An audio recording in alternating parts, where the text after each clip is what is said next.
Hello guys, welcome back. Now we are solving a question from 2018. So this is your question number 5. Very tricky question. इसको आराम से समझिएगा कि इसमें exactly होने क्या जा रहा है क्योंकि ये मॉड्यूलस बेस्ड क्वेश्चन है। ठीक है, तो let's start this question without wasting much time. तो अब logic is very very simple बेटा, है ना। आपको पता है ये यहाँ पे आपको सेट बताना है कि ये एम्प्टी होगा, एक एलिमेंट होगा, दो होंगे या कितने होंगे, that we have to see. But before that let me solve this question for you one by one. So solution में when I will start the solution, कुछ स्टेप्स को बहुत आराम से देखना होगा। और सबसे पहला आपका ये आपको गिवन है कि जो आपका x है वो ग्रेटर देन 0 आपको गिवन है। ठीक है, दूसरा ये जो x है आपका ये बिलोंग करेगा रियल नंबर्स को, यानी x की वैल्यू सारी की सारी रियल नंबर्स ही आने जा रही है, ये भी आपको पता होगा। ठीक है, तो x मेरा 0 से बड़ा है, मॉड्यूलस का ये साइन है, तो बड़ा टिपिकल क्वेश्चन ये बन चुका है। तो मैं क्या करता हूँ, मैं सबसे पहले लेट कर लेता हूँ कि जो मेरा अंडर रूट एक्स है इसकी वैल्यू को लेट से मैं a एज्यूम कर लेता हूँ। तो मेरा यही क्वेश्चन जो रिलेशन ये जो सेट मुझे गिवन है ये हो जाएगा मेरा 2 into modulus of a minus 3 और ये हो जाएगा प्लस का a into a minus 6 plus 6 is equals to 0। यहाँ तक तो कोई ट्रबल नहीं होगा बेटा समझने में। अब आपको पता है कुछ केसेस होते हैं मॉड्यूलस बेस्ड, कुछ केसेस हैं, उन्हीं को let's say we are discussing. So case number 1 में क्या होगा, अगर आपके मॉड के अंदर माइनस का 3 आंसर है तो सबसे पहले हमें चेक करना होता है मॉड के अंदर जो भी होता है उसे हम इक्वल्स टू 0 लिखते हैं। तो यहाँ से आपके a की वैल्यू 3 आएगी, ये ध्यान रखना। ठीक है, तो हमें अब चेक क्या करना होता है, क्या केसेस बनाते होते हैं। अगर हम एज्यूम करें कि भाई जो हमारा a है अगर वो 3 से बड़ा या वो 3 के बराबर भी है, जबकि मेरा केस नंबर 1 है, तो मॉड्यूलस a माइनस 3 का जो आंसर होगा वो निकल के आएगा प्लस का a माइनस 3, है ना। क्योंकि आप a में कोई भी वैल्यू डाल दो जो 3 या 3 से बड़ी होगी। तो लेट्स से मैंने डाला यहाँ पे 4, तो 4 माइनस 3 करने से 1 होता है और 1 is a positive number, that is why the answer is plus का a माइनस 3। लेकिन अगर मैं केस नंबर 2 देखूं और केस नंबर 2 में मैं अगर सोचूं कि भाई हो सकता था जो मेरा a है वो अगर 3 से लेस होता, तो a अगर आपका 3 से लेस होता तो इसका आंसर आता माइनस ऑफ a माइनस 3।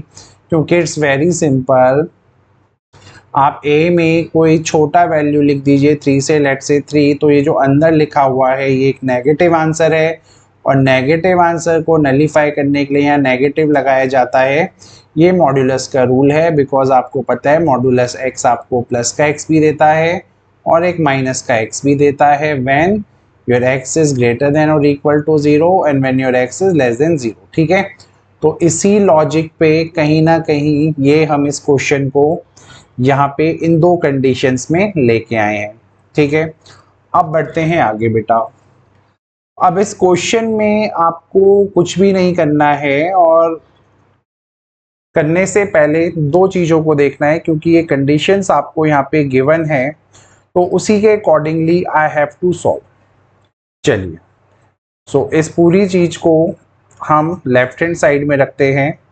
तो केस नंबर 1 के हिसाब से व्हेन योर x इज, है ना, sorry, when your a is greater than और इक्वल टू 3 वाले सिनेरियो में अगर ये प्लस का साइन होता तो ये होता a माइनस 3 और इसका इंटू जब आप यहाँ करवाते और 2 ऑलरेडी बाहर आपका था तो ये हो जाता आपका a स्क्वायर माइनस 6 से प्लस का 6 इज इक्वल्स टू 0।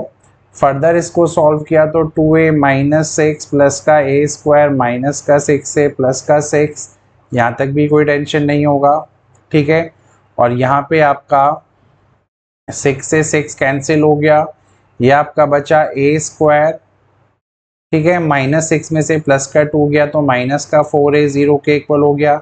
ए का वैल्यू अगर मैं यहाँ से कॉमन लूँ ए को तो ये 0 के इक्वल, तो ए का आंसर यहाँ पे 0 भी है और ए का आंसर आपका यहाँ पे 4 भी आया है, ठीक है।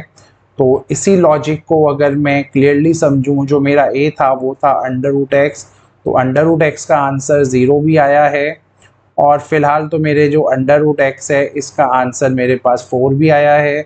और अगर मैं दोनों साइड स्क्वायरिंग करूं तो x का आंसर ऊपर से 0 आएगा और नीचे से x का आंसर 16 आएगा। ये है पहली चीज, ठीक है। अच्छा, अब x का वैल्यू जो 0 से आपका आया है, मैं आपको सीधे बोलता हूं कि ये नलीफाई हो जाएगा, ये कंडीशन कभी आएगी ही नहीं। एंड द रीजन इज क्योंकि a को आपने बोला था आपका a जब हमेशा 3 से बड़ा होगा और इस केस में a आपका 0 आ चुका है, यानी आप इस केस को नहीं ले सकते हैं क्योंकि a को तो 3 से बड़ा होना था या 3 के बराबर होना था। तो डेट इज वाई इस पर्टिकुलर केस में सिर्फ a इज इक्वल्स टू 4 वाला लॉजिक ही चलेगा और अगर ये 4 है तो डेफिनेटली x की वैल्यू यहाँ पे 16 हो जाएगी। ये है पहला कॉन्सेप्ट। तो फिलहाल तो x का वैल्यू 16 ही बन के आया है। अब चलते हैं केस 2 में। मैं आपके लिए इस चीज को थोड़ा सा रब कर देता हूं, ठीक है। इसको आपने आई थिंक नोट कर लिया होगा। ओके, सो केस नंबर 2 में again now it's very easy for you guys. So case number 2 में क्या था, है ना, केस नंबर 2 में अगर आप ढंग से देखते तो जो आपका a था अगर वो 3 से लेस होता तो यही चीज माइनस की हो जाती और ये हो जाता माइनस का 2 इंटू a-3, है ना, बिकॉज ये माइनस होता तो 2 इंटू माइनस इज माइनस का 2। ये आपको मिलता बेटा a स्क्वायर -6 से प्लस का 6 इक्वल्स टू 0। फर्दर कैलकुलेशन करने से हमें ये मिलता माइनस का 2a प्लस का 6 a स्क्वायर -6 से प्लस का 6 इक्वल्स टू 0 और finally a square -8a plus 12 equals to 0 और ये फैक्टर बना a-6 और a+2 का, ठीक है। यहाँ से a की वैल्यू आपके पास जो आई है वो 6 आई है और एक वैल्यू आपके पास -2 आई है। यहाँ तक बताइए कोई चैलेंज तो हुआ, ठीक है, यहाँ तक भी कोई चैलेंज नहीं हुआ होगा। अब लॉजिक, ओ सॉरी, इट्स -2 तो ये +2 हो गया, ठीक है। क्लियरली a का वैल्यू 3 से बड़ा नहीं हो सकता और अगर a का वैल्यू 3 से बड़ा नहीं हो सकता तो 6 को वी कैन नॉट टेक और यहाँ वाले केस से a का वैल्यू आया 2, ठीक है। a को हमने लेट किया था x, तो x का वैल्यू भी आया √2, है ना, √x का 2 आया तो x का वैल्यू यहाँ से आपको क्या दिखा 4। तो ये समझ में आया होगा आपको। तो फाइनली जब I am doing this question तो लेट मी टेल यू, मेरे पास जो सेट है, मेरे पास ये जो सेट x है इसमें सिर्फ 2 ही एलिमेंट आने पॉसिबल हो रहे हैं। एक है आपका एलिमेंट 16 इस केस से और एक आया आपके पास एलिमेंट 4, है ना। तो clearly you guys can see इस पर्टिकुलर क्वेश्चन में हमारे पास आंसर जो होगा वो ऑप्शन बी होगा क्योंकि एग्जैक्टली 2 ही एलिमेंट्स हमारे इस सेट एस में आ पा रहे हैं। And with this logic I think this question is done. आपको समझ में आ गया होगा। Thank you.